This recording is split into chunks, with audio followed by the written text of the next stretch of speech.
a representative republic. And the only way it works well is if the people are engaged and the people are participating.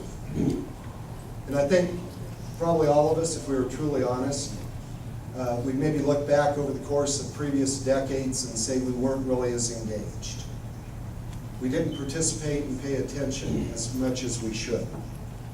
Well, now you're seeing that crossover of government impact on your life. Is all government bad? No. Not all government's bad, but it needs to be restrained and constrained for the individual liberties, because what has set this nation apart more than any other is that freedom. You know, I ran in a month and a half ago, a young man that moved here from Norway. You probably think of Norway as a pretty free and prosperous country. Well, he wanted to come to the United States where there was real freedom, real opportunity to be able to live something that he believed in. This is a 24-year-old guy. He said, I want to live the American dream. He wasn't able to do it, one of our allies in that country, in his eyes. So that's a couple of points I think that we can look at. We need to be, our job as citizens is always to be vigilant and to pay attention and to be engaged, to hold our elected officials accountable at all levels, all parties, because it is strictly that important. So.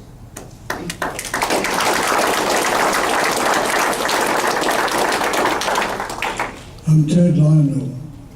As far as I can tell, Obama, when he can't get something passed through Congress, he takes little Cass Sunstein and gets him to regulate stuff to bypass Congress. I heard on the news the other day that the EPA is getting ready to use regulation to institute cap and trade on an electric power company back east. The power company told them that if they institute these regulations, that they're going to have to shut down half of their plants, coal-fired plants that is. They said that if this happened, that the people back there under this company will either suffer blackouts or brownouts. Is there anything Congress can do to fix it so that Cass Sunstein and his regulations cannot bypass Congress? I appreciate that. I am working on legislation right now. Some of you, numerous times that I've been in Pueblo, we've talked about it. It's called a regulatory impact statement. Let's see if this makes sense to you. Congress passes legislation. We take the EPA, I think it was 1969, 1970, when we authorized, to use your example, the EPA. Well, we've had 40 years or so now. Well, what happened is Congress wrote the overarching legislation, and is supposed to have filled in terms of regulations, the will of Congress, the legislative intent of Congress. Well, has it crossed that line? I think it has. We've had Director Jackson before us in natural resources. I sit on natural resources, ag, small business. I chair the small business subcommittee overseeing energy, ag, and trade in the House of Representatives. We've had Director Jackson before us, and when we bringing back those regulations to Congress before they go active, they want no part of it.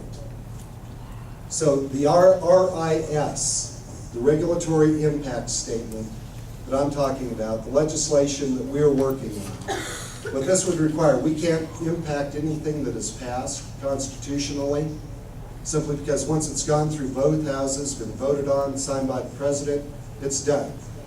But the frustration I think that you're expressing, and that many of us feel right now, is once a regulation is put in place, nobody voted on it.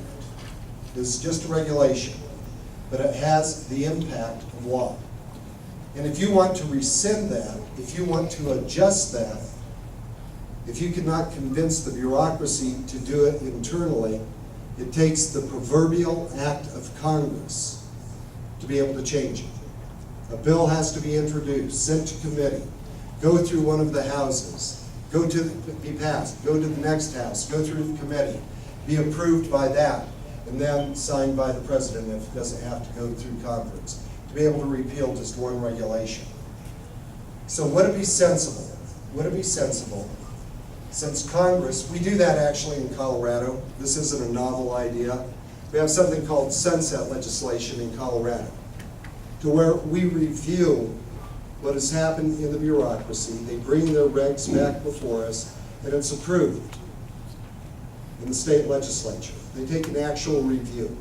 So would it be sensible on forward-going legislation that once they fill in the blanks, because Congress won't have the ability to truly micromanage it, but I think to have their eyes on it and to be able to approve that, to be able to make suggestions, to be able to adjust something, wouldn't it be appropriate to have Congress roll up its sleeves and get truly engaged and have an opportunity rather than just letting somebody in the bureaucracy write a regulation?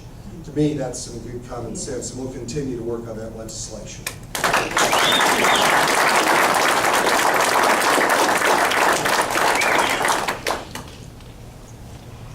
Ticket number 811.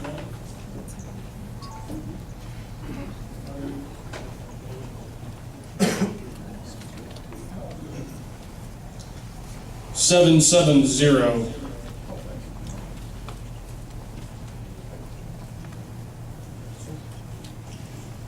Ron McElfresh, and I want to thank you for serving in Congress. It's refreshing to have someone that's really standing up to American values and conservative politics.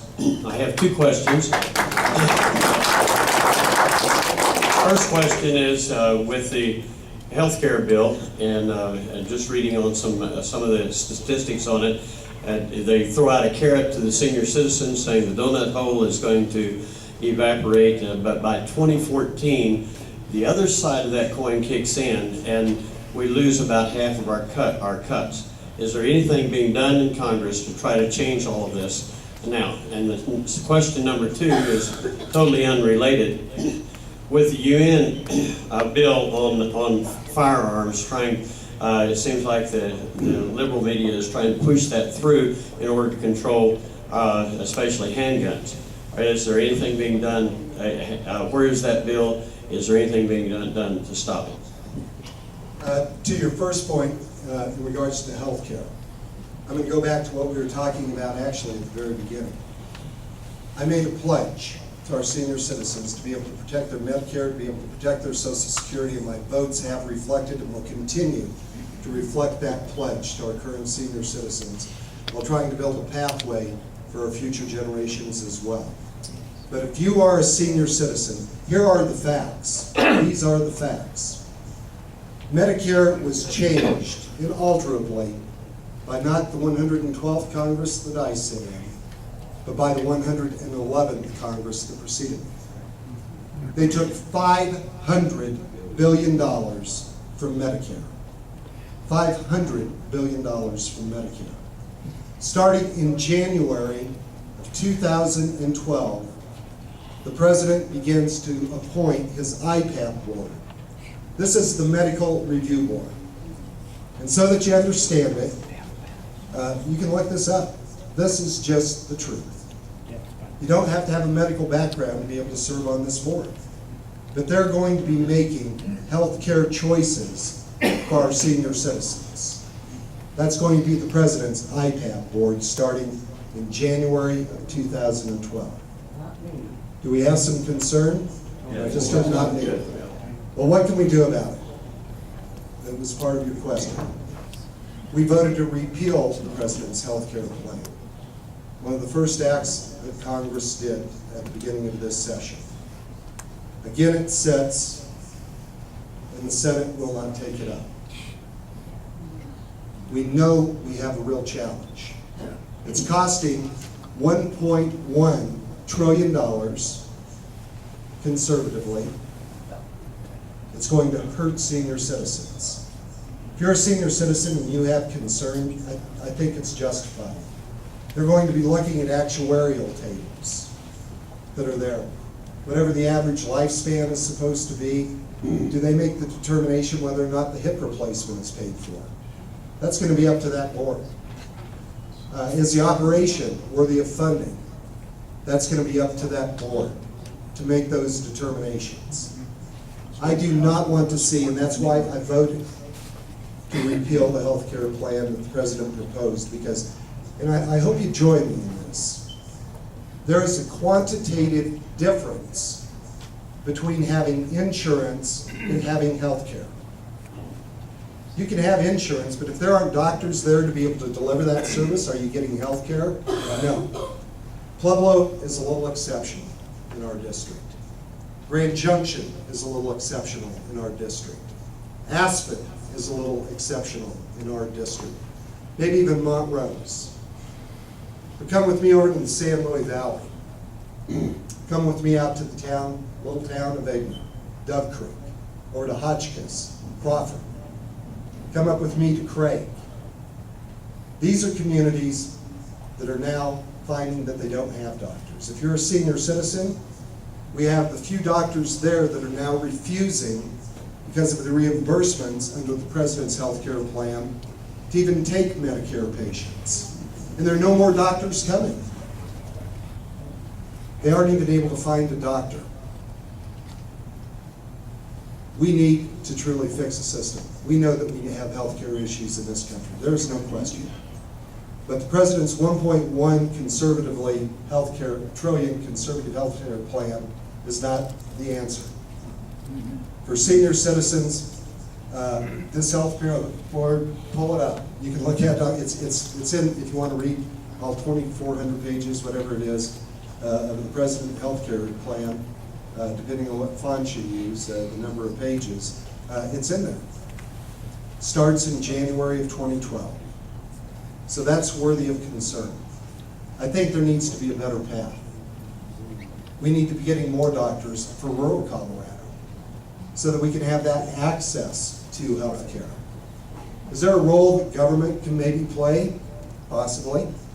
If we look at Indian healthcare as an example, they made the dedicated decision to be able to pay for education for doctors, to come back to the reservations to be able to provide health care. And the way you pay to